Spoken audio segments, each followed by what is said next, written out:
Everyone, আসসালামু আলাইকুম। তোমাদের সামনে নিয়ে চলে আসলাম মিষ্টি স্বাদের রসালো গ্রীষ্মকালীন ফল লিচু।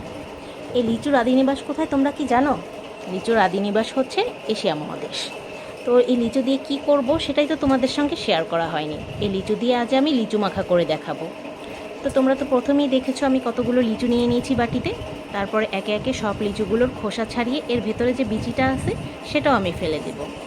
তো দেখতেই পাচ্ছ একটা সেভাবে করেছি। এভাবেই আমি সবগুলো লিচু খোসা ছাড়িয়ে বিচিটা ফেলে দিয়েছি। তারপরে নিয়ে নিয়েছি একটি শুকনো মরিচ। এই শুকনো মরিচটা কিন্তু আমি পুড়ে নিয়েছি সুন্দর একটা ফ্লেভারের জন্য। তোমরা চাইলে তেলের ভেতরে ভেজেও নিতে পারো। তো আমি মরিচটাকে গুঁড়ো করে এর ভেতরে মিক্সড করে দিলাম। তো যেহেতু একটু ঝালঝাল হয়েছে, স্বাদের ব্যালেন্স বা ঝালের ব্যালেন্সটা ঠিক রাখার জন্য সামান্য একটু চিনি মেখে দিলাম। চিনি মেখে এটা পরিবেশন করলাম। তো কেমন লাগলো অবশ্যই জানাবে। তবে লিচুর কিন্তু প্রচুর উপকারিতা।